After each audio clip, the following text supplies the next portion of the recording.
those scripts, they can go kids. Yeah. She and Dave, There's about and that was, and I don't know if it was Laura's group. She wasn't our rep, but she was another rep. That was great when she got us on the floor of the Senate. When they were doing the death penalty. If you ever meet somebody down there, Mary Young is there too. Mary Young took Dave's place and he went to treasurer. She got appointed, you know, she's term and then she got elected, but she's been reelected. Okay. No, that, and you know, the new. And she's Dave's wife. The new AP Gov teacher, he took the group down. He had a connection with the state Supreme Court. And so he took the group down, which was nice. And they said they really liked it. And I will say, yeah, that time that Laura, when we went down. So I get on the Zoom. Chalk blonde, blonde gray hair, And then I gave really nice. That, I Permissions don't for really know. I know she had a. anyone to She share. like knew she went down to do the law hearing work. Yeah, really. And it was like, she had a couple people that were like, people she knew up here that are always unreliable. And then like she had other people that she's like, well, we don't even be all right. You will get me out there. I keep drinking for hot ones. Do you want my little space for you? Like, I'm seriously considering hand warmers, right? Like, is that bad? It is, it's cold out Is it there. cold? Yeah. Is it like, okay, I feel well, but maybe I'm getting sick. And our rooms fluctuate, so like mine and Brian's are really warm right now, but over in the English meeting, I went to Dan Copeland's the other day and it was. I was like, he's like, and I'm not really cold. Zoom is allow, Smith, allow, yes, on, allow.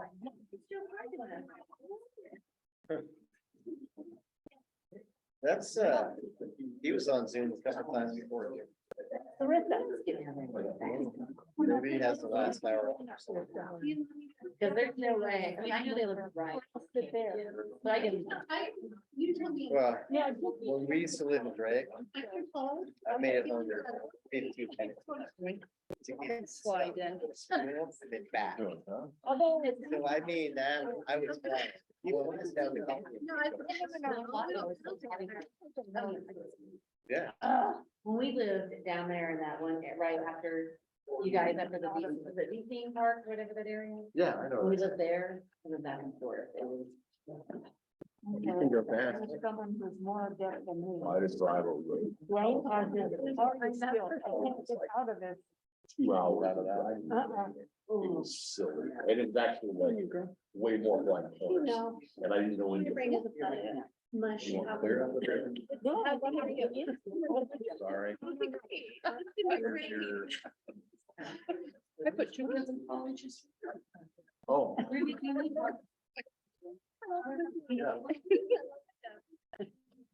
Like, you should be able to do that.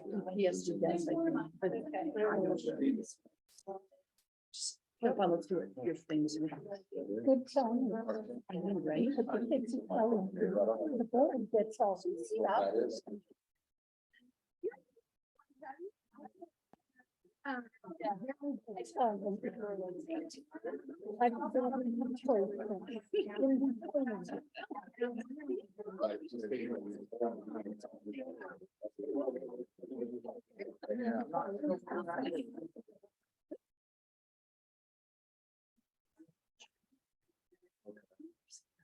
Oh, I know what I need to get into. So, Oh, there you go. no, not. No, I think it's good. Okay, I'm trying again. But.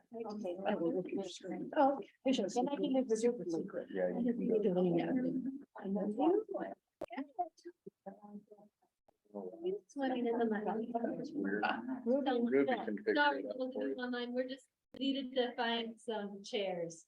We have some observers tonight, so we'll get started momentarily. I can't get out of this loop of allow. You might need an update to your computer for that. That's the. Wait a minute. Yeah. I want We've to got go to a couple night of- time. Then we're gonna think. I had. I have a question for you too after this. I had to switch.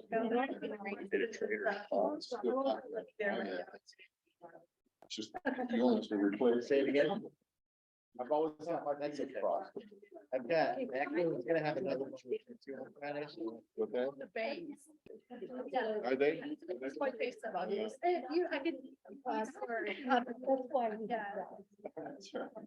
especially when you saw. There you go. That's the fun. It'd be a great team. I mean, That's true. Oh, I Afternoon. afternoon, I think I like glazed over, and I think I might cry. Do you want to? This isn't me though, this is Kevin.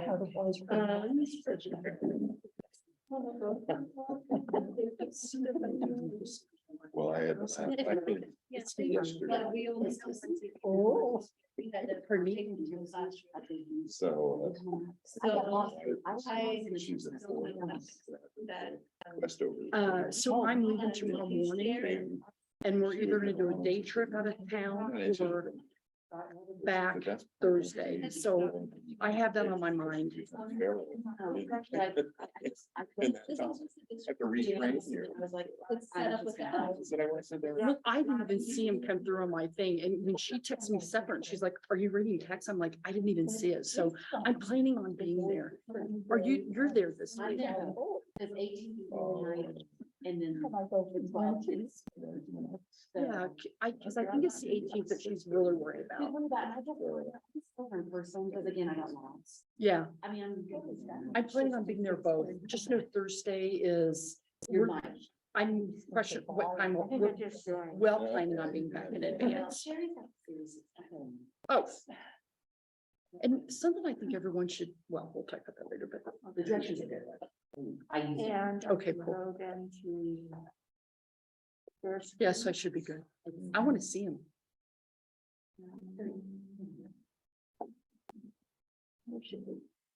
Can I share screen? Yeah. I should be able to. Yeah. I don't see the thing for share screen.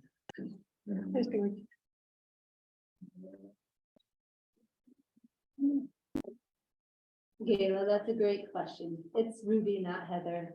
We're just using the district computer with our district account set up on it. If you have a question, just let me know in the chat. Since I'm not participating in this, I'll just monitor the chat and when you have a question, Oh, no. I'll let everyone know, okay? Okay,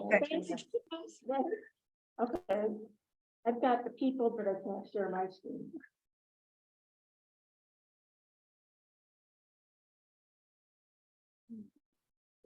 Be able to share, have it set so all participants can share. The only thing that comes up on this part is stop incoming videos. Is that what I need to do? Oh, wait, hold on, no, no. I don't want to do that.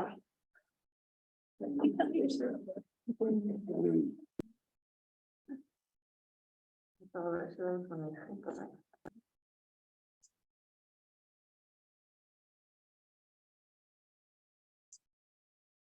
I'm gonna give you both settings and see what that does. Okay, how many of you have the composite that I copied and pasted everything with you, that you can look at? A few, not everybody does. That's what I'm trying to get. Oh, yeah, because it was pretty long, yeah. Yeah, it's pretty long, yeah. I do have it electronically somewhere.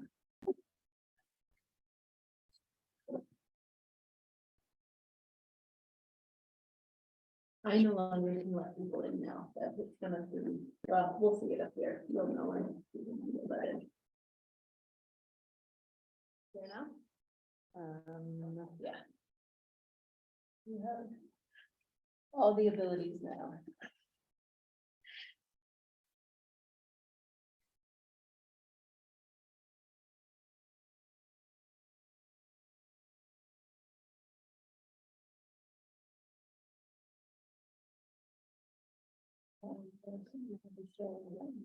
Not moving.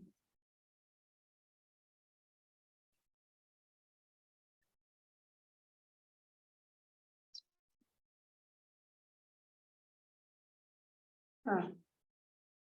Right. I don't know if it's something specific with your computer or what. No. You're gonna compose like is it over to me and I think, share. Do you have the document pulled up that you would like to share with everybody? They're right there. I mean, I can pull them up, go ahead. So that's what we're trying to accomplish here, right? Correct. Okay. So pull up those documents that you want to share. Okay.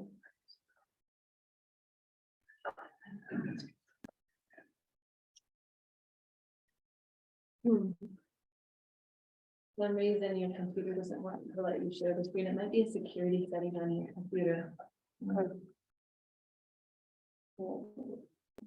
Okay, how many of you have that document?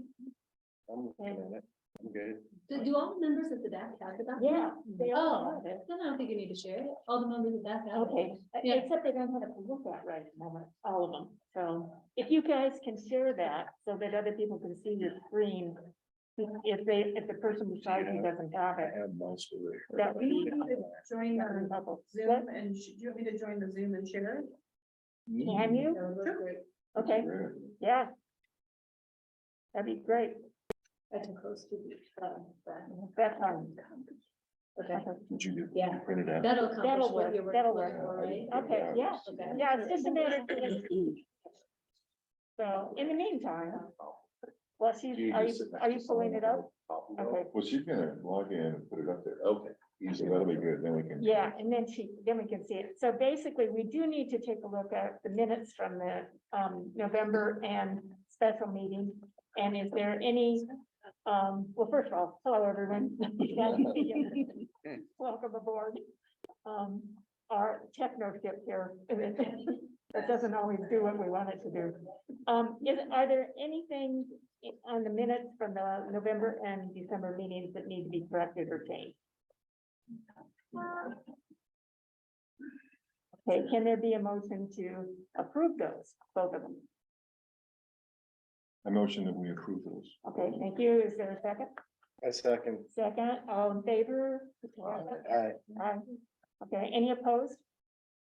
Okay, okay, we're good with that part. Okay, so the meeting today is going to be going through this, what everybody sent me as far as their analysis of the rubric, copy pasted, put into one document, and that's what we're looking at today.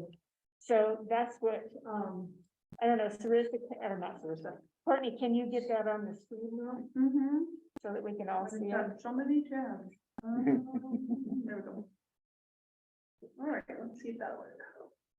Good There we job. go. Okay, Let me zoom in. so this is our draft at the moment as we go through this, and what we need to do is look at each part of it, and, you guys are familiar with the first part, how we evaluate it. And, so what we're gonna be doing is looking at each part. So if you could scroll down, Courtney, to the first one, which is A. And what that basically came up with, if you looked at that with, and I know I sent some upgrades today, right at the last minute, I got some others to just kind of fill it in, but if you take a look at what we came up with, the strengths, the concerns, and the questions, and this came up as far as partially developed. At the last DAC meeting, I thought it was clarified that DAC wasn't using this to assess whether the application was developed or not. That's already been, Okay, I've already accepted the application and decided. so it we was can take all developed. that off, great, I missed that. Just Really. strengths, concerns. Yep, key okay, I questions missed from that, DAC. thank you, that actually makes sense. Yeah, you're not easier. actually evaluating the application, you're just saying, Right, who's getting okay, DAC's perspective So- on strengths and concerns and key questions. good, so ignore this, and just look at the strengths, the concerns, and the questions there. Is there anything that anybody wants to add or, change or in some way change on this? Yeah, go So ahead. that's my question. So this meeting, we're gonna look at all the parts of the application. Mhm. And if we feel we need to add things to the strengths, to the concerns, the key questions, that's what we're doing today, right? That's my understanding. What we're clarify. supposed to be doing, yeah. Okay. And we're gonna go through one part at a time, right? I'm sorry, We're gonna do all the parts, right? yeah, We'll be doing each of the parts. And so we'll be going through that, and then what'll happen is that will then be basically what we go to, turn into the, I think that's basically what we turn into to the board, isn't it, Susie? Rudy? Is, once we get this, is that it? Yeah, from our discussion last meeting and hearing from Alex, what the board is expecting is that you're gonna come to them, having looked at the application, and you're going to be telling them what you believe are the strengths, concerns, and key questions that might still be lingering. Yeah, so I'm figuring we can basically submit this as what we, as we have amended. Okay, does that answer your question, Kurt? Okay, okay. Are there is there anything else that you want to add or edit or whatever to this particular question? This one, I think you guys in the back can read it, and it's talking about the student populations. And so okay, is there everyone okay with this one? Okay, let's take a look at the next one. If you can scroll to the next one. See if there's any questions from the. Why don't you read Just to read it first and then. Okay, so the first one is the application describes the student population based on publicly available demographics to date, demographic data, including racial and cultural, socioeconomic, special needs, ELLs, and achievement data for the proposed schools area and comparable schools. The educational program reflects an understanding of the identified student population. And I will preface this that not everything there was not enough time for everybody to cover everything. So there are some areas that we did not. I think we could probably spend all year on this if we were really doing a super thorough job. They left the area pretty open, didn't they? I'm sorry. They said Estes Valley, but they're willing to go beyond that. So you're saying on this, okay, say, what do you mean, Julie, on this, that Jody, that they'll go on, that they will go beyond this? Are they limiting students to the Estes Valley? As to the Estes Park School District, is my understanding, is that, They based it on. well, it's not just Estes Valley, it would be, Pinewood and Allen's Park and Gray. Okay. So yes. it's But within our did they school set district. any limits? I'm sorry? Did they set any limits? To my knowledge, it's just, and I don't remember, I'd have to look back on the application, but it's just, since it is a school in the district, it would encompass the area the district serves. Now, be aware that school districts can take other students from other districts. They pay the district, the student, per pupil funding follows them. So that could happen, I assume, so on this.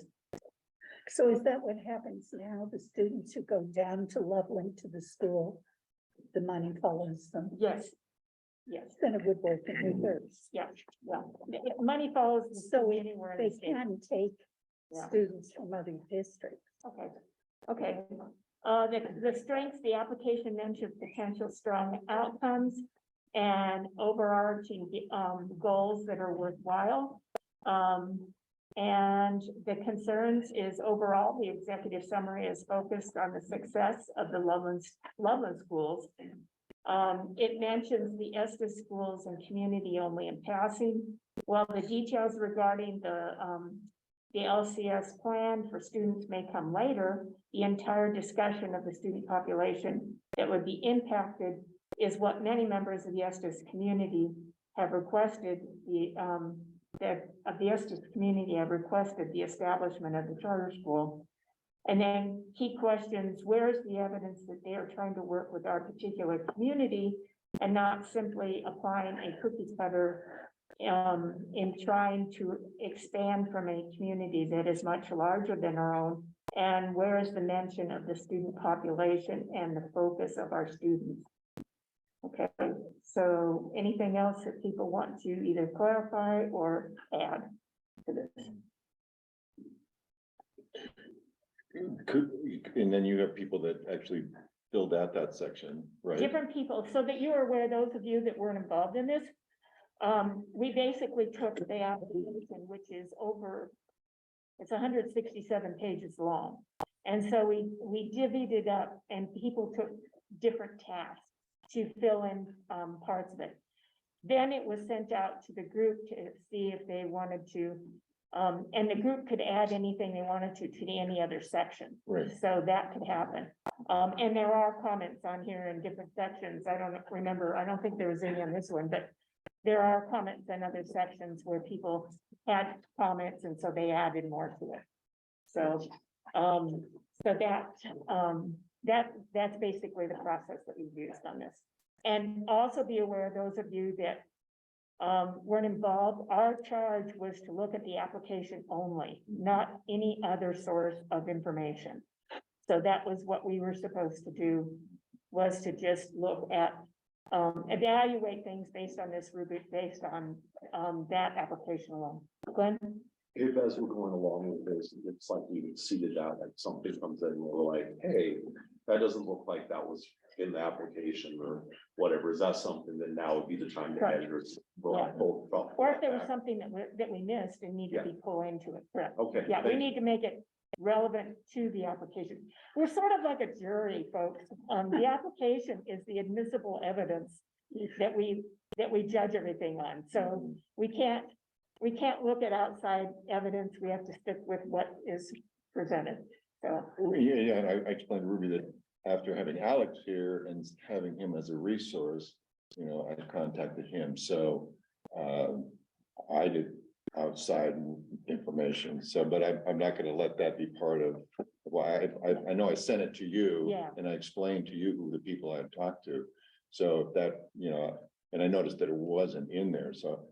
But I didn't realize, because I thought with Alex is a resource, he gave me a bunch of people to call this person, so I did. Mhm. But I'm gonna just give all that information to Ruby, and then, well, and all that information will go to the board.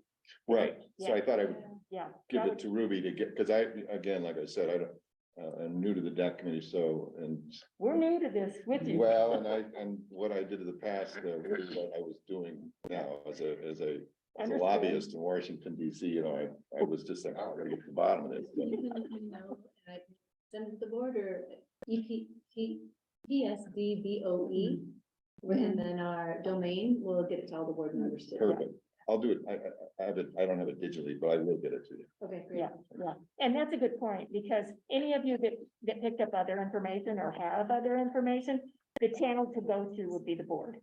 So not down. Okay. Okay, thanks, Dick, for pointing that out. Okay, well, let's move on to the next one. The next one is, unless anyone had anything to say on this one. Okay, the next one is,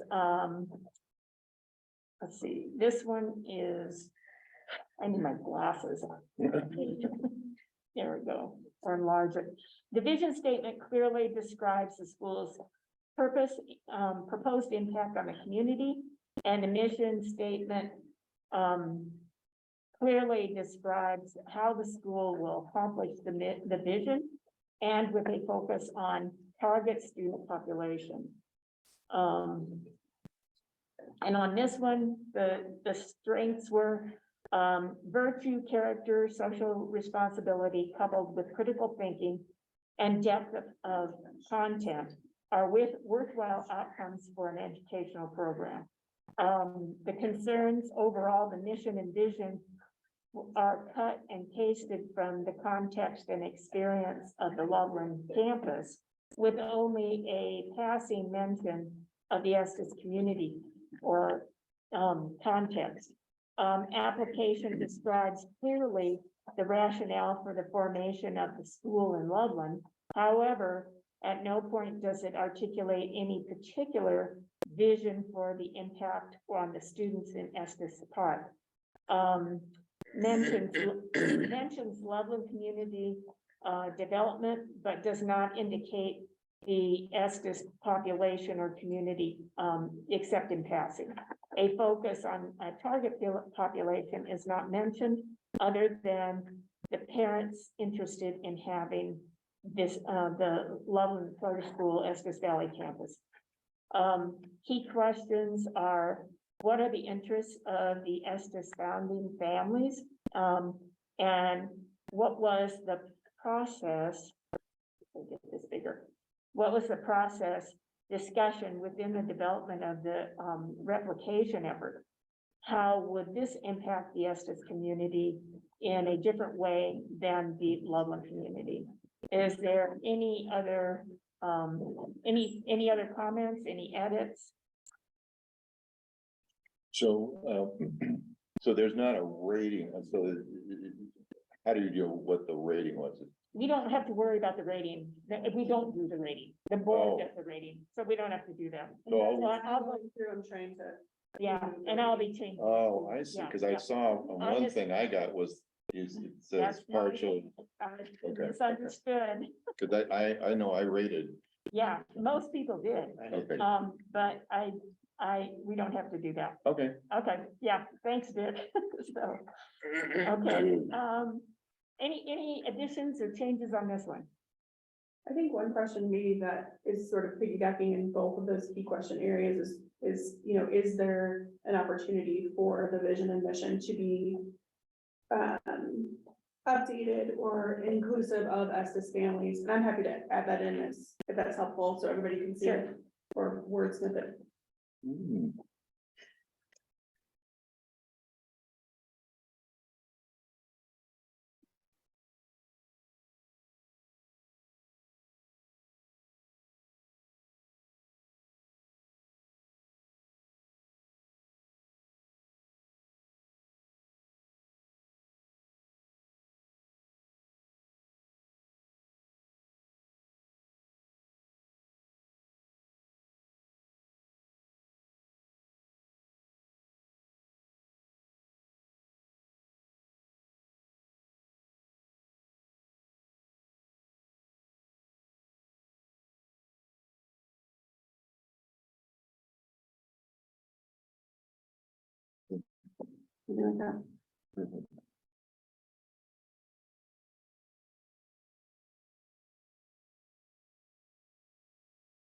Okay, with that in mind, how do you feel about adding that? Does that seem okay with you?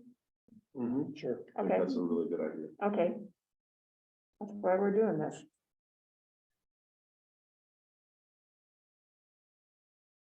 Okay, okay, let's move to the next one.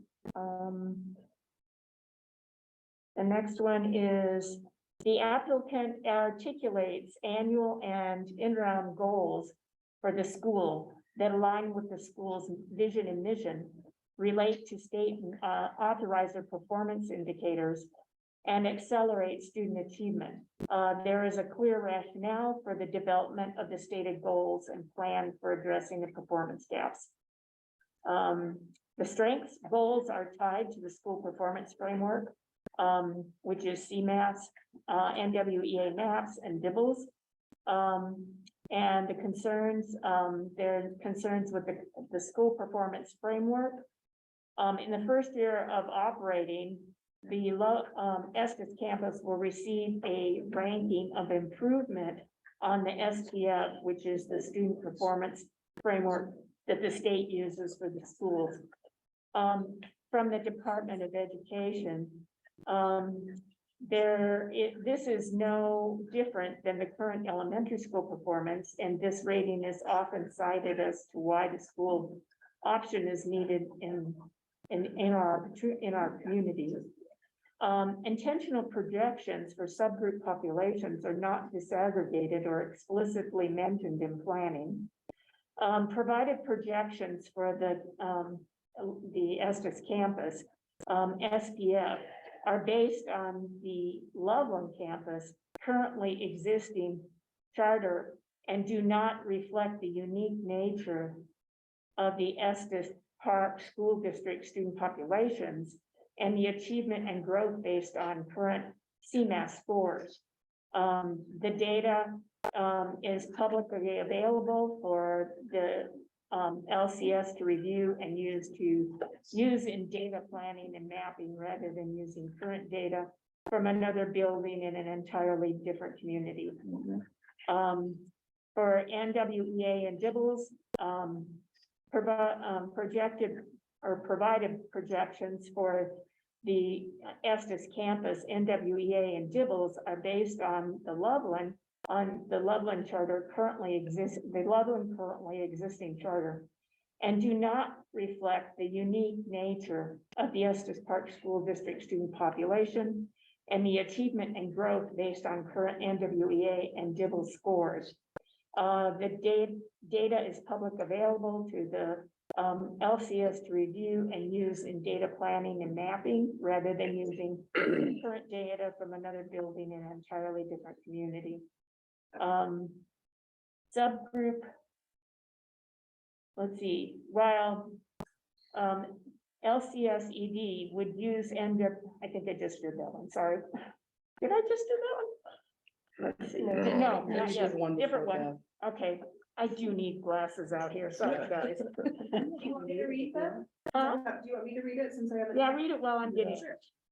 We'll also consider some copy and pasting amendment. So while the LCS EV will use NWA and Dibbles targets based on Loveland students, it appears that the charter will only be looking at percent achievement of a RIT school and percent attainment of an end of year benchmark and not growth over time. Both growth and achievement should be factored in determining effectiveness of the charter. And then subgroup populations provided or subgroup projections for the Estes Valley campus are based on Loveland students and do not reflect the unique nature. Yada, yada, yada. Similar to the first two bullets in each section. And then while the ED will use targets based on Loveland students, it appears that the charter will only be looking at fall to spring growth rates for their grade level in CNES, NWEA, and Dibbles, and not achievement scores for these groups. Both growth and achievement for their grade level, or excuse me, both growth and achievement should be factored in when determining effectiveness of a charter or school, especially for our marginalized students. Application does not define academic limits beyond standardized test scores. Okay, let's start with that part. Anything that needs to be added, changed, or whatever there, or clarified.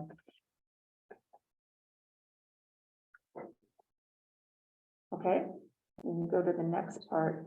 Key questions. How will the EV campus ensure both the elementary and middle level CMAS ratings are reflective of a performance rating? What will be the steps taken to ensure both of these levels are performing at the performance level rating starting in 25-26 and not one level pulling up the other for a cumulative performance rating on an SPF? How will the EV campus projecting the same improvement rating in the 24-25 school year that the Estes Park Elementary School currently has been assigned? Sorry, this. There you go. How will the campus ensure both growth and achievement scores are included in projections for measuring effectiveness for NWEA, Dibbles, and all student subgroups? Having robust projections that factor in both growth and achievement are vital in ensuring a quality education. How does the use of the Loveland data in setting expectations and metrics for the Estes Valley data ensure the unique nature of Estes Park community is factored into the accountability metrics provided? Why was this decision made when setting these expectations, and how will this serve the Estes community and its needs? How do these metrics provided connect to the vision and mission? How do these assessments align to the core knowledge, values, and beliefs of this charter? Okay, looking at that, is there anything that needs clarified or edited or added? Okay. We go to the next one. This one is the applicant provides sufficient evidence that an adequate percentage of parents, pupils, and community members support the formation of a charter school, including a sufficient number of parents and pupils intending to enroll in the school should it open. Authorizers should consider whether they can determine a realistic number to insert here that reviewers can use to assess the school has enough committed enrollees. And on this one, the and I will take out the partially developed. I will do that. At this point, the application in the application process, I would rate the application. I will take that part out. Do you want that because, whole yeah, section out? Yeah, take it out. Okay. Yeah, because that's all about the rating. Because we're not doing that anymore. Okay, Do you want me to read those sections? yep, so the next section, strengths, is, LCS does not have, or does have students and families from Estes Park indicating that they will enroll in the fall of 2024. LCS does have community members and business owners in Estes Park that do support their school. Concerns, according to the application, the school will only be a K-8 start in the fall of 24. The numbers in the application are not accurate on page 13 because they list 9th, 10th, and 11th graders as potential students. The actual number is 51 and not 62. Should I continue? yeah. Questions? Okay, wait a minute, anything on that needs changing? Or editing or whatever? Or questions? Okay, let's go with the next one. Key questions. What is LCS's projected enrollment number to be able to open in Estes Park? How is this number determined? What does the state/CDE say is an adequate percentage of parents, pupils, and community members supporting LCS for it to open? Have the prospective families mentioned in the application filled out intent to enroll forms with LCS? And we see those forms without personal information. What is the enrollment recruiting plan moving forward from the filing of the application? Have enrollments increased since the filing of the application in October? What are the enrollment numbers currently? On the enrollment chart on page 13, did LCS make sure to project out the numbers to the fall of 2024? I'm not assuming anything. How many, the largest number of students, does LCS plan to have enrolled in the fall of 2024? What is the geographical area that LCS will cover? Is it the same as the Estes Park School District? What is the exact number of students that will enroll in LCS in the fall of 2024 that will pull resources from the Estes Park School District? Currently enrolled Estes Park students versus unenrolled or unaffiliated homeschool kids versus students enrolled in Estes Park district program options. Exactly how much money will be pulled away from the Estes Park School District? What happens when students leave LCS after the October count date? Does LCS keep the money they receive from the state? What percentage of students enroll and then leave LCS in a typical year? Okay. So question, Ruby and Stacy. Some of these questions we can answer here at DAAC because, for example, you know what happens after, when students leave after an October count, the money still stays with the school. So that would be what would, can we answer some of those here, or do we need to put this to the board? I would say your goal here is to have these members tell you what their key questions are and give that to the board. And the board's responsibility is to Okay. So know the answers to these. So all these key and questions, everything. the board will be deciding what the answer is to them. Okay. Because some of them are, Yeah, because some of them we know, yeah, some of them are state things that we know, yeah. and Judy. I'm not sure this is a question. Well, yeah, it is a question. Okay, in Loveland, the school is drawing 6% of the Loveland student body. What makes them think they can draw 11% in the first year and up to over 20% by the end of the 5 years? That is a question. So is your question, How are they why is the calculating proposal for based this charter's expansion 4 different- times what it is in different, have different percentages than their current operation in Loveland? Loveland is only growing 6%. Okay. So I think your question goes right after that second bullet. That How might was this be. number determined by LCS? You could Mm. put another bullet in that says, in LCS, this percentage is this. How was it determined that they could be doing this in Estes Park with a different, so that's part of that question, I think. Yeah, I think you're right. Okay, it seems like that comes up again later in It the does. application. Do you want to leave it there? Do you want to add it here? I'd put it in both. I'm really wondering why Okay, so you they basically, think they can do that. in LCS, the population, it services 6% of the 6%. population. Of the Loveland population. Rounded. I'm sorry, yeah. I didn't go over. 6%, is that what that, you're saying? yeah, Oops. I can put approximately, okay, of the Loveland population. Is that, I'm sorry, I'm just trying, of Thompson School District? yeah. And here they're looking at 11 to over 20 span. Whereas the projections are for 11 to 20% of the Estes population. Okay, You know, my grandfather raised a mathematician. That was where I went. I wonder if we know have any information on Thompson School District homeschool students? You get that, because that's, you know, how many of those people would actually went from the school to the charter. to the charter school, or how many were homeschoolers that came up and, yeah. So your question is, what, you know, how many or what percent of their population were from homeschooling? Exactly. Okay, you can have that. That's a good point. The school is a part of, the LCS school in Loveland is a part of the Loveland district, right? Yes. Mhm. So their numbers are, yeah, okay. My math was right.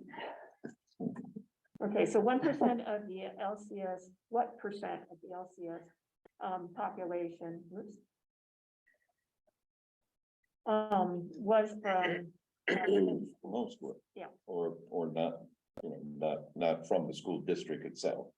Because at there, they have choice, like if you don't like the third grade teacher at this school, you can drive 5 miles to another elementary school, and because you might know that third grade teacher. Oh, okay, so that's a little bit different on that. I mean, that's two different things there, because schools of choice is within Loveland and most of the districts along the, I think it's a state law.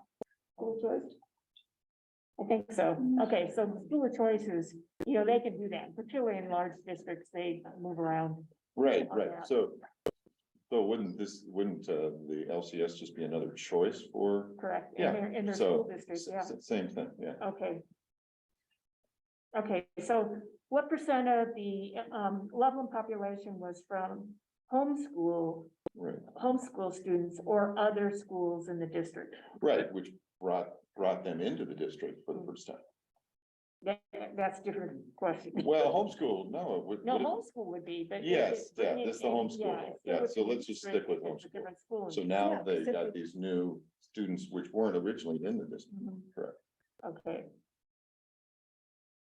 Okay, so basically I said, what percent of the LCS population was from homeschool students or of other schools in the Thompson School District?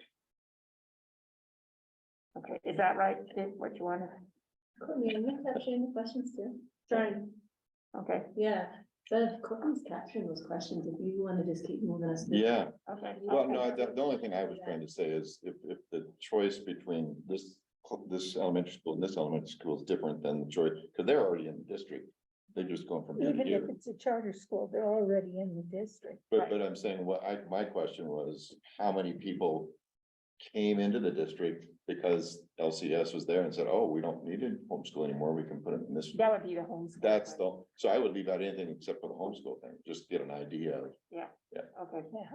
okay, the next one, well, first of all, anything else you want, yeah, go ahead, I Brian. just want to say, some of the questions in there I heard reflected in Mr. Stout's presentation Mhm. the other night.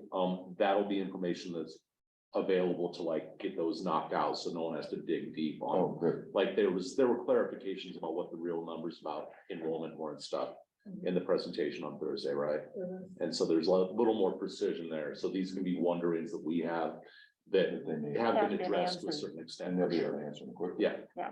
Good, good, good. Excellent. Well, Thank you. I would just ask a question here. There's a lot of questions. Right, and a lot of little details that are that, you know, is there any core questions here that as a group, we don't feel have been answered that are like red flag questions, because that's the ones, you know, you give somebody 40 questions and the board goes, "Ooh, yeah, ooh," but is there 2 questions here that are like, these are big deals, Right. questions, because those are the ones you want the board to see or be communicated to, not a bunch of stuff that has already been either solved or is not, you know what I mean, isn't a deal breaker kind of question, I guess, is, and I don't know if we have the time to go to that level, but you know, as we go through these sections, some of these are a lot of questions, and what is that core question that needs to be, that the accountability, you know, is we're worried about, DAAC's worried about. Well, that's what I was wondering too, and you two can clarify this. This will be the detailed thing, but I'm thinking at the end, we are kind of a summary of what are those key things that we want the board to really pay attention to. Because it seems like there's a whole bunch of questions that are basically stating the same About thing. They're making other estimates on Loveland, so instead of saying test us uniquely. So maybe that's just one question that encompasses 15 questions. Yeah, I think there's definitely some themes already, right? And Yeah, 3 or there 4 are of these, some. and that's exactly one of them, right? That's one of them. The They just, majority of the stuff that's been you know, developed. is it fair to judge it on a school that's 30 miles away from us? Is there that much difference, or is it valid to be able to use this? Well, that was why I sent that form to you, you know, they had this, the strengths, the questions, or concerns and questions. Because I think that form is the one, is where we're gonna be able to develop these key Correct. ones. Good point. Gayla has a comment here. She just said, a big question perhaps, what evidence does LCS have that indicates sustained enrollment over the next few years? And can I make just a suggestion? Just in honor of everyone's time, Yeah. I see that it's almost 5, and I wonder if the more important part here is to hear, for the board to hear the voice of the DAAC, as far as strengths and concerns to the DAAC committee. And then you could send the questions to the board, because also, if you attended on Thursday, any questions the board had that there wasn't time to ask, Ian agreed to respond in writing, and so we've sent those, but he needs time to answer those. There was 40, so some of these questions I already see aligned, so I wonder if that's not the best use of everybody's time, just out of respect, and maybe just focus on presenting to the board the strengths and concerns. If we can do that, I'm game. Everybody okay with that? Okay. Courtney, do you have the strength, you know, that form I sent to you guys? The strengths, the concerns and questions, because that's the stuff that's the key stuff. Did you send it today? Actually, I sent it to you a couple days ago. Second, I think I may have included it though. I can't remember. And also, just so everyone's aware of the policy, just, we held an interview, but our policy doesn't keep us from asking for any other information. So the board can still ask for Right, any they- other information Yeah, after, they can. after the interview, after they get the DAAC recommendation, all the way up until when they need to be faced with making a decision. So, just so everybody's aware of that. Good. So they can take that questions, and if they see someone where they feel they don't have answers to, they're free to ask them. Sounds good. I like, yeah, because I if you do that legally, I think that's the most efficient way to do it. So, Okay. so what I'd like you to do is look at your own documents where you came up with the strengths of this application. And look at what you came up with as far as some of the key strengths of that.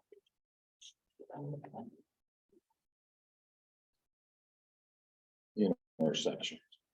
It's not on the Basically. on the rubric. It was a separate thing that I sent you a couple days ago. Of what this, for example, one of the strengths that I came up with was that the Loveland School, LCS, has a 10-year history of being an efficient and well-managed charter school. That was one of the things that came through. That core knowledge and great works are nationally recognized educational programs. A critical thinking model is taught.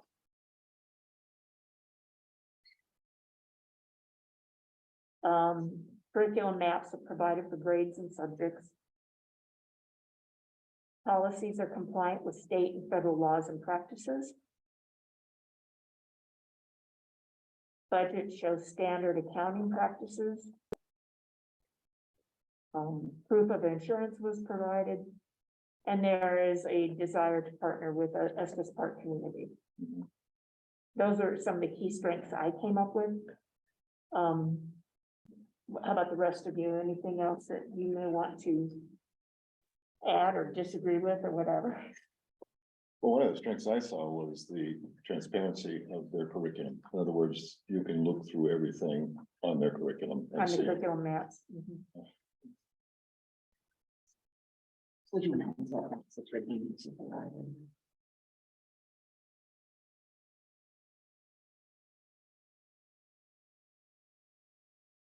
Okay, so, anything else as far as one of the strengths you guys came up with, just overall? That you would want the board to know? Okay, let's go to concerns then. For example, one of the concerns that I came up with was, the CDE Charter Schools Act purpose. This was purpose, so one of the concerns was purpose. And the Charter Schools Act purpose is to take responsible risks and create new, innovative, more flexible ways of educating all children within the public school system. The act seeks the creation of schools with high rigorous standards for pupil performance, with special emphasis on expanded opportunities for low achieving students. As this part of the policy states, encourage diverse approaches to learning through the use of through the use of different innovative research-based and proven teaching methods, and adds, the board encourages the district charter applicants to develop an educational program to serve the needs of the students considered at risk academically, as evidenced by poor performance on state assessment. There wasn't any. Gayla had some strengths to add. Okay, Sorry. okay. It was in the sorry, chat, but I thank was waiting for you to finish. you. Okay, go. Courtney, you copied and pasted them. So she said the Loveland. Oh, there we go. So this is all from Gayla's chat. So the application states that it has strong relationships with CDE Schools of Choice Unit, as well as Colorado League of Charter Schools for new charter support. The application has a general understanding of special education services and framework in the context of the larger student body. At the Loveland site, there's a general understanding in the charter application of discipline procedures in regards to special education students. In regards to manifestation, determination policies regarding change of placement, in regards to discipline and due process. Okay. Any comments on that? Is that okay with you guys? I do have a question. Okay. Can you hear me? Yeah. Yep. Will the board see the rubric that we did all this detail for? I mean, are they gonna see that as well? It can be switched to the board, yeah. Yeah, we'll give a copy of all of this to, the rubric to the board. Okay, that was my only question. Thanks. Okay. Any others, Gayla? So we can still add to strengths if we, as we go through this, right? We're not done with strengths yet, right? Oh, God, no, yeah, Yeah. those are just ones I came up with. Yeah, no, Yeah, no. no, you guys, I want to hear what you guys have to say too. Okay, any other strengths that you guys mentioned? You could add, under the strengths, and Courtney, you could add it with the curriculum maps, that I think, when Glenn and I did this, that it is aligned to state model content standards, like the alignment was there. And that was asked about. What'd you say aligns with what? It's aligned with the state, model content standards. And so that was, and it could go with the curriculum maps, this is all tied in together there. Okay. Good point. Is that just for ELA or for all subjects? All subjects, we did have, I mean, Glenn and I, when we did that part with it all. So.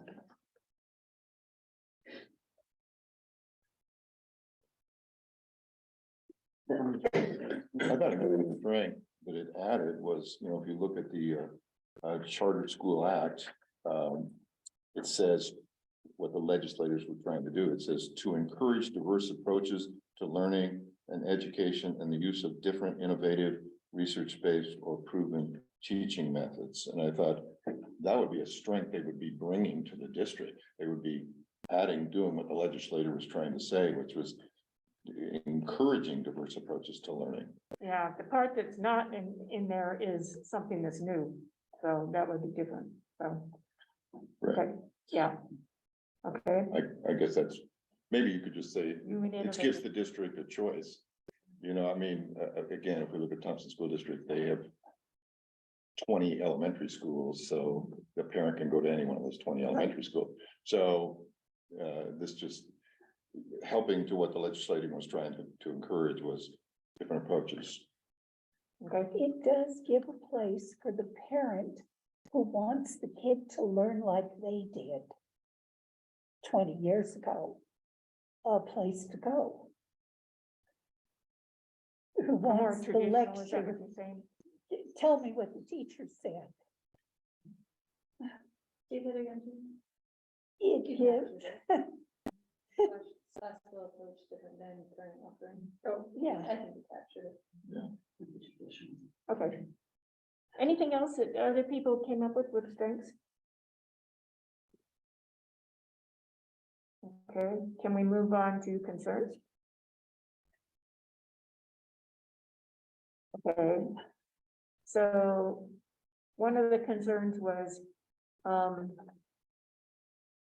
that while the Loveland School, this was dealing with at risk.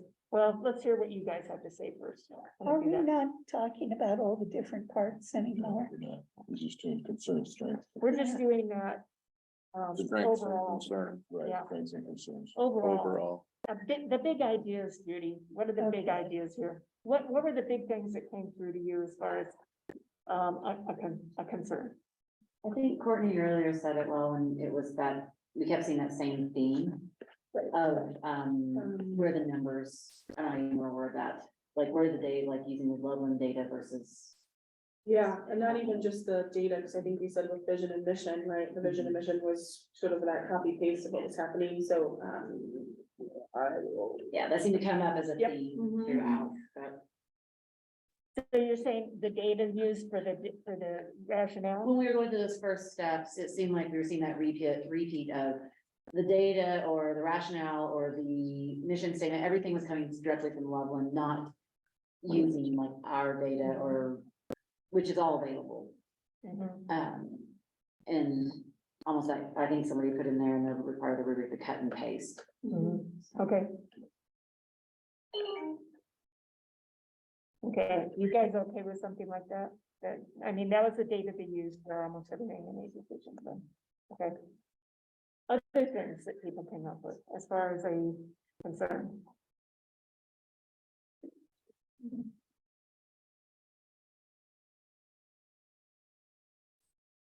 There's a lack of computerization literacy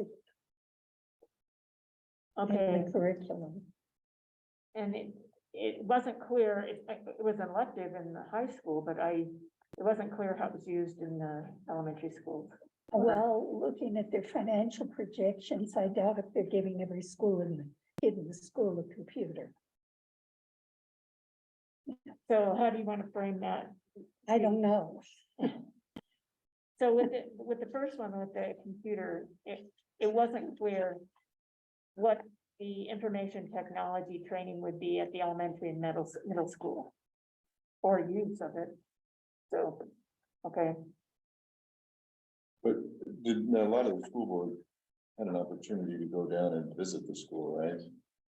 yeah, Yeah, because I went down and visited the school and the one of the classes was the middle school computer science elective.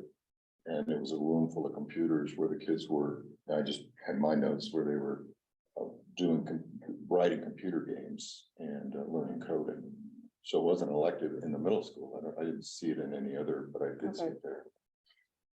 I guess I'd be like, what grade? Cause we focused just on K through 8, and I don't know if that was that in K through 8, was it in, Well, like? middle school. Middle school? Yeah. I didn't hear it's that. sixth grade. Yeah. It sounds like, Judy, you're emphasizing sort of that one-to-one technology versus I'm a class. in Estes, we have computers in every Yeah, I room. never noticed it again. Mhm. We have kids who are looking things up on the computer, then evaluating what they see and learning to choose which information is valid and which isn't. Right. So it's media literacy as well. Yeah. It's, you know, I can name some classes in Marcia's classes that did great things with computers. They learned. Okay, something else, Tom, yeah. You know, I'm scrolling through the draft and seeing concerns to try to remind myself, you know, Sure. in my itty bitty screen, but you know, this idea of ELL, their limited experience with ELL is a very distinct concern. And just the idea of, hey, let's pass these people back to the district or, you know, back to Estes Park to carry the burden of ELL is a concern.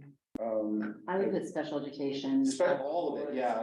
I would say it does seem like it almost goes back to the district, the home district. Yeah. Yeah, that's the plan. They say they have another plan, but the plan is ideally you would take all these and deal with them. And that doesn't seem adequate. That doesn't seem to be helping the district. I think, yeah, when Glenn and I were going through the part that we had with the curriculum, it was a concern, and it's piggybacking off that of what our special populations. There's a lot of higher, but there wasn't a lot of the special populations addressed, and that was a concern for us. And I don't know, I haven't had a chance to go back through everybody, but I saw that pop up a couple of places. Well, and back to my mathematical mind, it said that they had a calculation on how they were gonna pay for special ed. You take the district's cost, you divide it by the total number of students, and you multiply it times the students. That wouldn't work, It's, yeah. because you've got to have a special ed teacher at that school. You need an ELL, somebody the kid can talk to at that school. And I think, yeah, that would be, and that does. Yeah. That was good on paper. Yeah. That was one of my Course, and concerns it's come up too. in all kinds of conversations that came very distinct here. It seems we'll pass it back, and it's like, whoa. So carry the burden, give you back the burden. Is what I'm seeing in a lot of their responses in the application itself. Yeah. And I think with, for example, a concern of mine was that their experience with the English language learners is their population is like 2%. And ours is 20% and 22% at the elementary. And there's a difference in your ability to serve and how you serve 2% of your population, especially if it's 52 kids. Or even 100%, you know, even 100 kids, then 22, that there's a lot of things that are done differently when you've got that large of a population that has that type of need, than when you just have 2%. So that was a concern of mine. And I'm not sure if we're allowed to consider it, but right now, our schools, our elementary school, is teaching the English kids to talk to Spanish kids and the Spanish kids to talk to the English kids. This is great. Are they going to continue that communication in the school? And well, that's one of the ways that, you know, that's one of the models for bilingual kids is emerging bilingual learners is to use that model. I'm not sure if you have 2% of the kids, if you're gonna be using that model, but that's a question on that. So that would be something that was something that struck me is we've got a unique population that other districts don't deal with, and you deal with it differently. So that's one. And the other thing was just reaching out, the efforts that the district has done to reach out to our Latinx community to make them feel a part. That's one that that has been, you know, that's one of the things you do when you have a population like that. And I'm not sure they understand that. Really. Well, and something unique in Estes organizations in town are doing that too. Something unique in Estes is that, like, the library has bilingual coffees and this isn't happening everywhere. Was Courtney able to capture the overall concern? What'd you come up with, Courtney? And then, in the meantime, Gayla also. I think it's these two. Well, I think it's these three, right? Limited experience with culturally and linguistically diverse students. Special populations desire to have the school district support those students, and then they're minimally addressed throughout the application to your. And then the exclusion area of these students and families, the current population, I just cited that probably needs to slide somewhere else. Could that be added there with that? I don't know exactly where to put it, but in the application, it was on part of ours. It's the culturally responsive and free of bias. And I don't want to speak for Glenn, he is coming back, he said drugs are. That was part of his, with that, there seems to be a lack of culturally responsive curriculum. And I'm not quite sure where to put that. And then that, in addition to like 504 IEP, ELL, they, in the application addresses a lot of supplemental activities or extracurriculars, and it was a concern for us. We don't know how that will be addressed with the numbers that are proposed. So How will those, they address a lot of great supplemental programming in their application. But our question was that number, we couldn't put the numbers that they had and projected, and how would all that supplemental programming be provided? Like teams, because it didn't even, we just couldn't get the numbers, and I am not a math person, so, but it didn't seem to work I with team couldn't do it. sports and I things like couldn't that. make it work. And will it then come back, just like all of this other, like the mandated by IEP special education, all that, how is all the extracurricular going to be then coming back to the district too? One of the things that a concern I have is that, charter schools impact districts. But there's a big difference between the impact that it has on a district that has 15,000 students or more, and in a school with like 1,000, with 1,000 students, and a school, charter school with 100 in a district that has 100 students. And particularly, not just the financial, and for those of you that are not aware, both the state and the federal make mandates of special education programs, and they've never been fully paid for. They're never fully funded. They're never paid for. So that's picked up by the local communities, local school district. And so, there's a financial impact there that's not just the per pupil funding that goes with the student, but there's also other costs involved there. So there's the financial part. What happens when we take money away, and how does it impact the other students and what we can provide for them? That if it's a bigger school district, it's a little bit different, but when it's a small school district like this one, I worry about that one. Another thing that happens is there's an impact on our staff, because there is a certain level of monitoring that goes on, and that our staff then has to pick up the slack on that and be able to monitor and make sure that the things are happening that are supposed to be happening at the school, which is their time and effort. And it's not just money that can pay for that. Yes, they might be able to be paid extra, but there's this time factor that, when you're stretched thin, it's hard when you're stretched even thinner to accommodate some of that. And I'm wondering, how is that going to impact our students that are still in these schools? And that one is a concern of mine. In business, if EPSD is providing the services for special ed, in business, if they're doing that, you charge all the expenses you're spending on it, plus an additional percentage to cover the additional time that it takes that can't be costed. So you'd have to hire a couple of teachers and probably an administration person. It doesn't fit in the budget they've allowed the $90,000 that's going to cover special services. Well, and along those lines, another concern I have is sustainability, because they're getting a loan from the state. They will get, some subsidies from the, Loveland Charter Schools. And normally, you know, what happens when that money is no longer available? Is the per pupil funding going to be enough to sustain the school? And if it isn't, who pays for it? Who then is legally responsible for picking up the balance on that?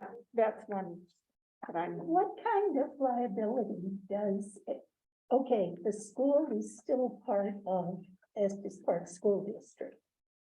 What kind of legal liability does the school district retain, both financially and not financially? That goes in the questions, Judy. Okay, sorry. Other concerns that cropped up that you guys have came up with. Well, I was asked to cover employment and professional development and some of the concerns that I got from the application and looking that over. I had a concern about, I couldn't find where there were any clear job descriptions for the teachers or staff that were going to be hired. I also saw in a lot of the information that there's no state teaching certificate required by their teachers, if I read that correctly. And I didn't see a teacher evaluation system in the application. So some clarification on that would be about. Okay. And they do have a waiver from the teacher evaluation system. Yeah, that one, there's another one that came up on that, and that's under the questions that I have that come up on that one. On a waiver. Okay, any other concerns are the key things that we need to make sure the board is zeroing in on? You will be forwarding the rubric with all this. Okay, what now? You will be forwarding what we did, right? Okay, so what we did, all of the detailed stuff will go to the board on that rubric, yes. This is just the big ideas we want, that are the major concerns, because there's so many details on that you can get lost. Okay. And so that's why. Certain special ed, I was assigned to special ed. With certain special ed conditions, you have to have somebody available all the time. So you need to hire a special ed teacher for the school if they put it back on the district. And Plus, go ahead. you need a recovery room. Now, I don't know what they're officially called because I've never taught special ed. But there's a room the kid can go to if they're having a meltdown with the special ed teacher. And there was no floor plan or anything, so I don't have, what they described as their special ed room was a table and chairs and files, and so they could have IEP meetings. That's not a recovery room. So I think that's very important. What are they planning physically to accommodate these special needs? And along with special needs too, but something that concerned me was, you know, with the restrictions on, you know, fidgeting devices and the watches which can show fitness, that can be a key part, particularly for kids with have ADHD. And the thing is those kids can concentrate better if they have something to fidget with. That's something that helps them with their learning. They can focus better. And so it didn't seem like there was an understanding of what the needs of ADHD kids were. So that one was like, But they would have to, that's the thing, that goes back to that question that we talked about earlier, or the concern is if they don't allow that, but it's written into an IEP where, how the. Yeah, how does that work? Yeah. And because an IEP is a legal document. Yes. Because no one, it doesn't matter what you have in a discipline policy, I mean, because as administrators, I mean, it's in the IEP. It's a legal document. Mhm. And so how are they going to correlate in some of those items? And so that becomes, so like, if a student has an IEP and it has a fidget device, will that, how does it correspond? to And this? how does that work with the other kids seeing it? More than that, how does it work if they are writing the IEPs? Do they include that? Is that what you're saying? Well, you're questioning who writes the IEP. Uh-huh. Do they or do we? That's what you're questioning. The That's a concern. IEP written by the certified special ed teacher, whether it's district employed or LCS employed, or is it written by the administration at their school? It has to be written, IEPs cannot, I mean, at least when I wrote them for a long, long time, they cannot be written by just anyone. It has to be a certified. What these waivers, I'm not sure what applies. It But does. the waiver does not apply. That's, I mean, as part of the waivers for certified staff, it does not apply to special education. They cannot get a waiver for a certified special education teacher. That has to be. Well, Certified. from, again, I'll just add that I'm from visiting the school, and I think, like I said, they have a district, Thompson School District person that's been with them for almost 12 years. But that's Thompson, so it's a person they pull from the district. Exactly Yeah, right. the district. But that person only works at the school in that setting. Yeah. One, Well, I just went to the middle school, so, I just only saw it at the middle school. I mean, so I think that question, that goes back to that main question that we had. Yeah, because that's another staffing unit that they would have to take into account on that. Courtney, I don't know if you caught, Michael has a concern, he, in the chat. LCSEV is proposing to do an unspecified building renovation, yet using funds from a grant they haven't applied for yet. Yeah, Good so point. proposing to do unspecified building renovations using funds from a grant that isn't applied for yet, was the concern. We're just stumbled on that, sorry. Yeah. Good point.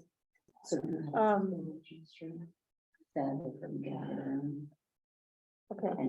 So I actually did the waiver part, and maybe we can go back to this being a strength. I liked the way they approached it. They did rationale for the request, replacement plan, duration of waiver, financial impact on the school district, and how that impact of the waiver will be evaluated.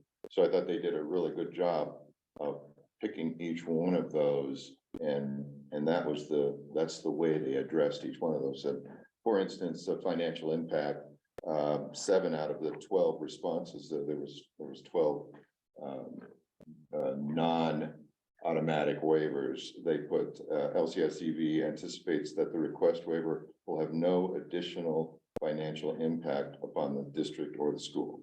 And then on 5 of the 12, they put LCSEV anticipates that the request waiver will have minimal additional financial impact on the school and no financial impact on the district. So they made sure that they understood that with each waiver we're asking, here's what the financial impact is, and here's how we'll evaluate that. And then they gave some good responses too. So I was really pleased with the way they handled each one of those waivers. Talking about waivers, one of the ones I was concerned about was, JKD/JKE-2, which is disciplining students with disabilities, and they took a waiver on it, but they didn't explain it, why. And that one, I would like to know more about. So what was the rationale for the request? What does it say? Do you have it in the? There wasn't a rationale, it was on the list with the checks, with the X's on what ones were there was waiver. And that had a waiver, but it had no rationale why. Well, there's automatic waivers and then there's the non. Right, yeah, no, but that's not an automatic waiver, Okay. yeah. Can I ask a follow-up question? So when it comes to the waivers, I hear, you like the way they clearly communicated them. That's up in the strength. Right. But that's just a strength of the application, not of the school. Right? Right. Because what if you personally don't agree with the best, like you waive out of the requirements of the teacher evaluation, for example? Right, just because you communicated it clearly, is that what we want to put as a strength? That's a strength of filling out the The application. application, and we don't know for sure on that, so that's what Right. the application says, that's what we're. Right, assuming. so is it that we're saying, good job on completing the application, or are we saying it's a strength that you have waived out of all of these things on behalf of students? I see what you're Does saying. that question make Things like sense? that. Well, the only reason I would say it's a strength is because they've gone to make Okay. sure that they said, here's our rationale for doing this, here's our replacement plan, here's the duration of the waiver, here's the financial impact, how the impact waivers will be evaluated, and the expected outcomes too. So I thought that they went to the trouble of saying, here's what we project. It was typically thorough. Yeah, and that's what I'm saying. Yeah, I thought that addressing those non-automatic waivers was well done in the application. Okay, Tom, it looks like you have a comment. Nope. Oh, okay. You just look pensive, okay. Gayla has some- The phone, okay. Okay. What was the one that you said? Because I was trying to see. Oh, It was it with- was JDK/JKE-2. Disciplining student with disabilities. Look on the list that they had, the checklist. It's in the They appendix. had a checklist of waivers. Yeah, it's in the appendix. Oh, it's in there. Yeah. Gayla has. a Okay, concern Gayla. Here on the chat, it's phrased in a question, I'm wondering, Gayla, I'll read it as you have it, I'm wondering if should it go in the questions or should it go in the concerns? It says, what impact will the multiple waivers, health discipline, teacher evaluations, in parentheses, have on students? That would probably I think go that's a in the question. Yeah. Okay, I have a question. okay, I'm sorry, no, I have a question in the group. In facilities, multiple people weighed in on these, and then you cut and paste them in, is that right? correct. I mean, I don't know if multiple people, I don't remember which ones did, but when someone made a comment, I copied and pasted And you it actually in. put their name too. not seeing Not that in on the all the draft. other comments, no, I had the name of the person that took the task, That did the but task. I didn't have any. You didn't track who put what in. No, I don't know who did, I'd have to look back through emails. And I could be wrong, but one of the strengths listed here is description of classrooms and locations included. And there, I don't believe that's true. I was the facilities person, I didn't put that down, but I've read. I don't see that as a strength, it says, so I'd like that taken out of that draft. I don't think the board should see description of classroom, because it's not in the rubric. That's good. Are we talking about the draft? Yeah. In the rubric, 8, 7 or 8, it's the numbers at the top, right, or the bottom. I'm looking on the There's a phone. 4 and a 7 on that page. That doesn't- Facilities is on page 8, I believe, if the page numbers at the bottom.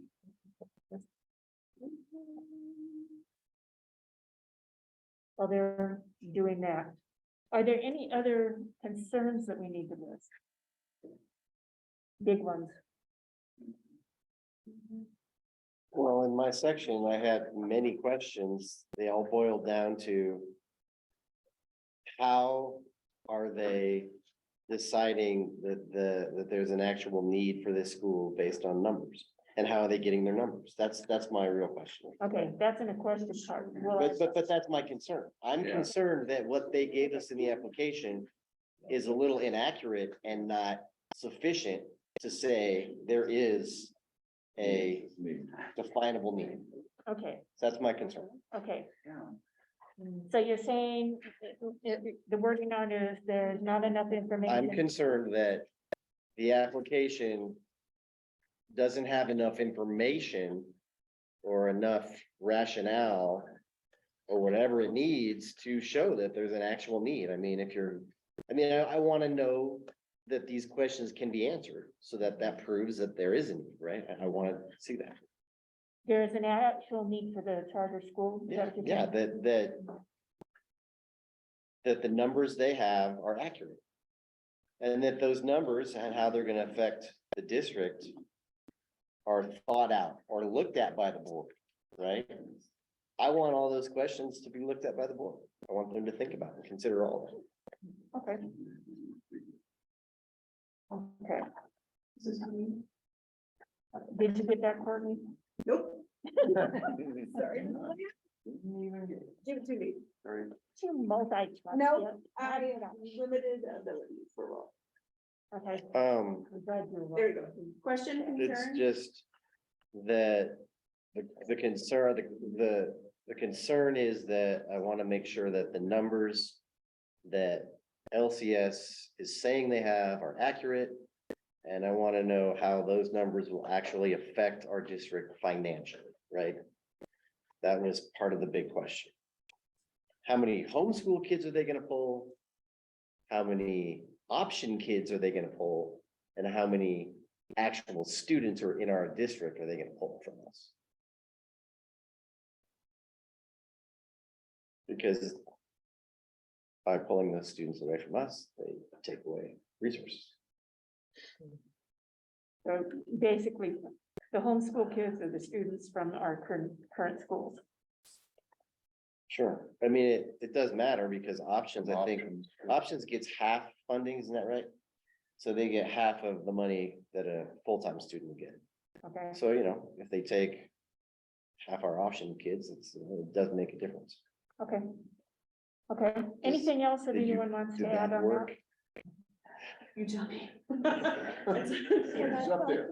Numbers provided need to be vetted thoroughly to determine an accurate financial impact. Sure, that sounds perfect. Okay, thanks, that's generous. Okay, we're good. Put a Okay. star on that one instead of a dot. Okay, so now, can we go to questions, or do you guys want to add When I more talked questions? About Questions, the okay. liability, you said it was a question. Did you get it in there? Okay, so, questions, and you had one, Judy, the question was, Well, I Which just one want to was know that? what liability Oh, that's right, the the district liability. retains, both financially and for anything else.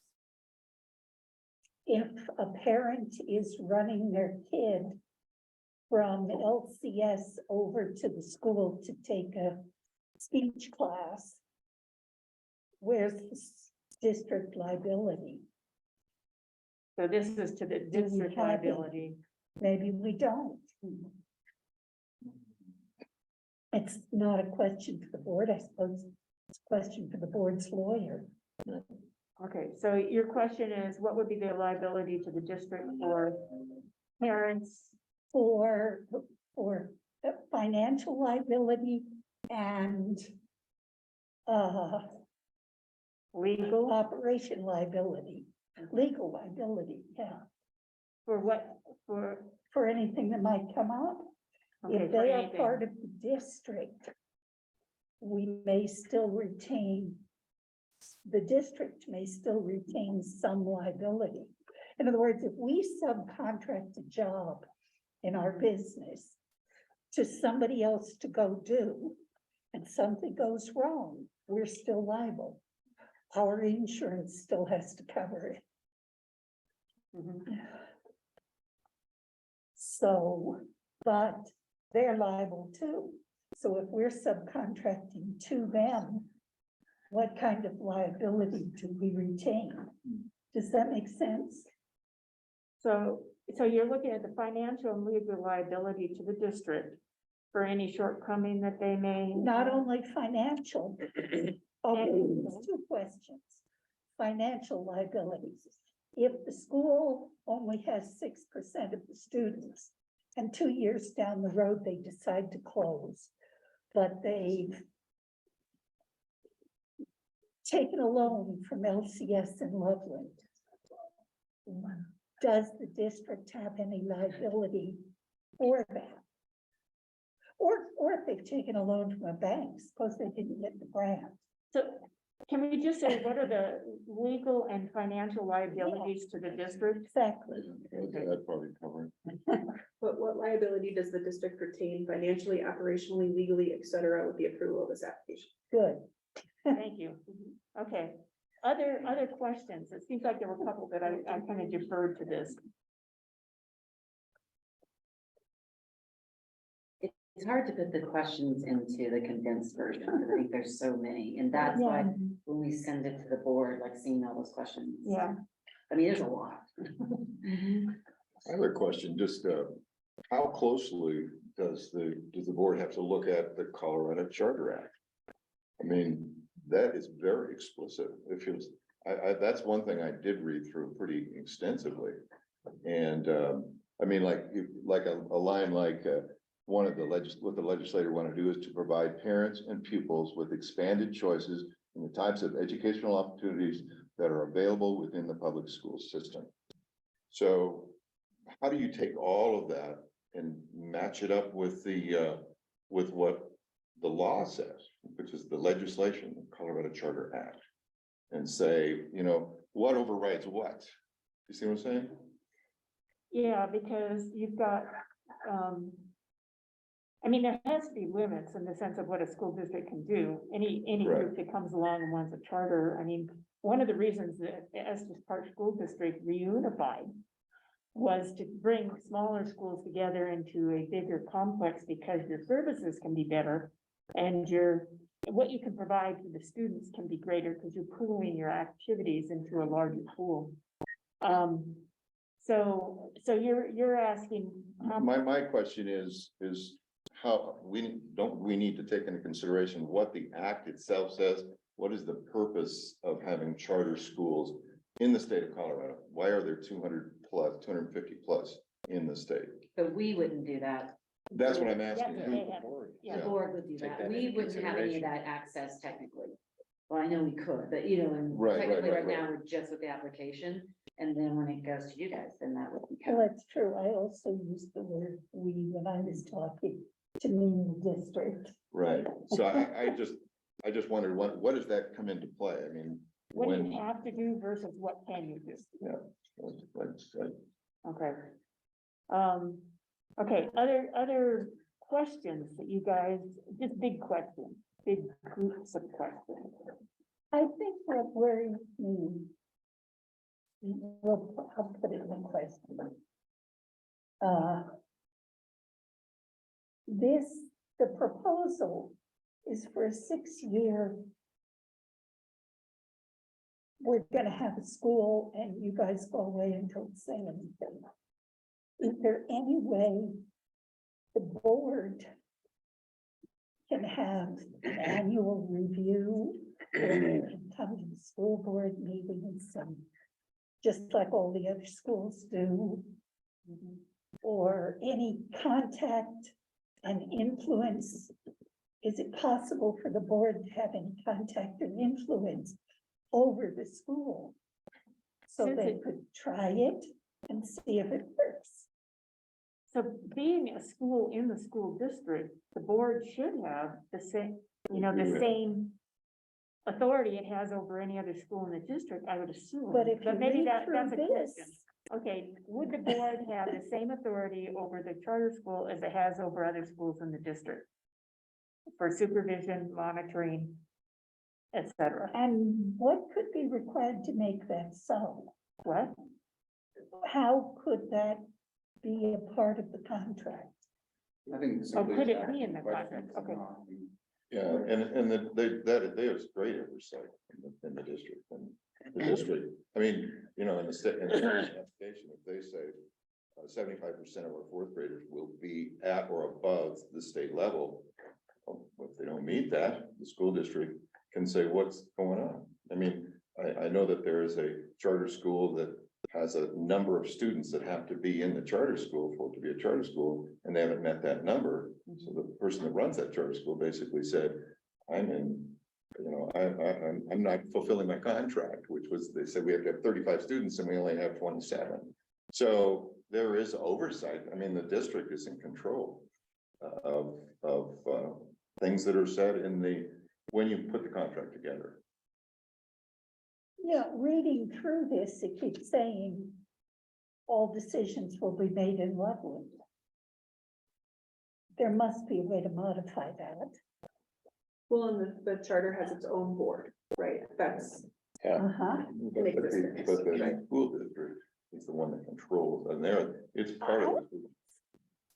when it comes to contract negotiations, but it's still a negotiation, right? Yeah. So it's not that the district can say, I want all of these things if they hit the approval button.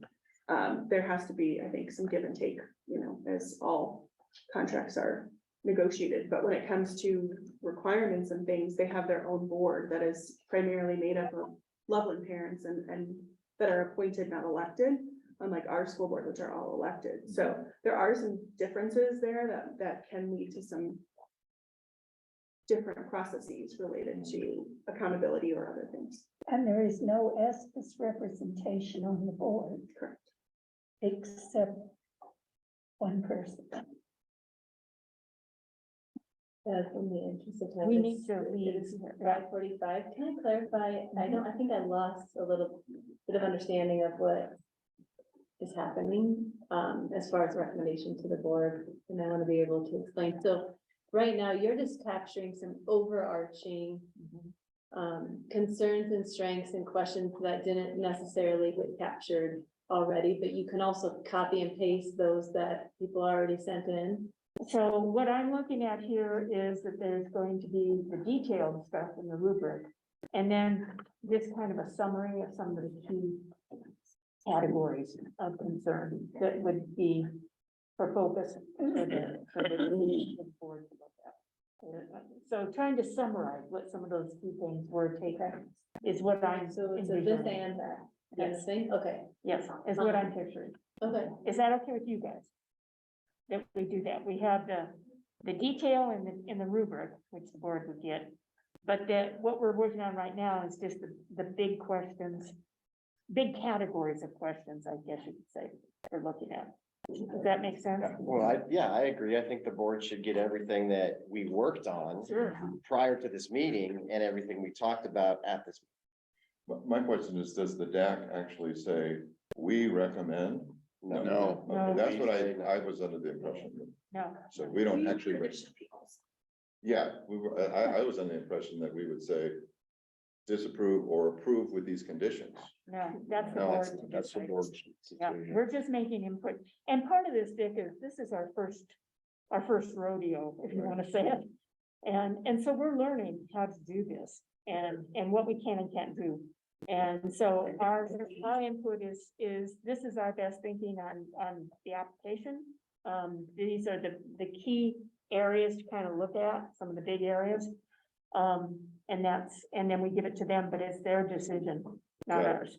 But we don't make, so is there any, you make a recommendation, right? Mhm. Okay, so you make a recommendation, but that's the only recommendation that goes to the board. Correct. Yep. One great advantage, having done this, you guys have got all the material you need to set guidelines for the next time. That's all policy, right? Yeah. Yeah, it's all policy, Yeah. or yeah. policy governance. Mhm. And the policies that we had, I don't think were ever actually put to use before now, were they? The particular ones that are there right now? Our current charter application policy. Right. Weren't they revised It was in, revised in 2010, and we did have the intent to apply in like 2014, 15, but it never went all the way to the process stage. okay, so we're learning how to do it, so. Okay, is there anything else that anyone wants to add? What I will do is I will, we'll take this summary stuff and we'll send it out to you so that you can have one last look before it's presented to the board on the 23rd. So is that okay with you guys? Yeah, I wonder that as I look through here, I think there's still, as I think about a presentation to the board, I think there's still ways that you can organize this thematically. Yeah, I agree. Yeah. It's just get And it down. how accessible will this be to the public, like these? Well, it'll council? be a public meeting. But I mean, like Well, this, This. would the public be able to look at Oh, all the recommendations and stuff? I didn't know. I just was curious. Public record. Your recommendation will go in the board packet, which is accessible to all of Okay. the public. And then I guess I should ask this question, is that, are the co-chairs gonna be also delivering the recommendation as well in person? I I do. assumed as much, but I didn't. Yeah, we haven't talked about it in I detail. don't know. Yeah, we haven't talked about it in detail, but one of us at least will. So, Okay. yeah, okay. Anything else? Quick question, as far as like owning a couple things that are like in a section we worked on, that before we got the clarification about where we were drawing sources, like if, let's say, someone went all like, doing their own research and whatnot, and needed to edit some stuff out a little, would that be okay to do at this point? I would say yes, Good, okay, I'll get that taken care of. because that There's a was, couple extra things in there that I don't think. that would be a clarification that we didn't get. I mean, it was clarified after you started. So, yeah, if you want to make some edits to your section, like things like that, where you're deleting some of the things that, perhaps shouldn't have been there now that we know, let me know. I'll turn that along. Okay, Thank you. sounds good, yeah. And is this the last time we're gonna deal with, okay, so Yes. no more meetings on this, and you were talking about the 17th, but that's not. No, no, So this no, is it. Ruby and I, because she clarified, I was saying, we have all this other stuff to consider, because it seemed like everything that kept coming up, we were, okay, we have to now look at things in relation to this response, and then we have to look at things in relation to this one. And we could spend all year on this, and so we need to get to other matters. So we do have some other charges we need to deal with. Okay. So, yeah, it's just the application. Okay, good question. Anything else? Okay, is there a motion to adjourn? I move that we adjourn. Okay. Is there a second? A second? One second. Okay, all in favor? All right. Aye. All opposed? Okay. Thank you all. I know you put in a lot of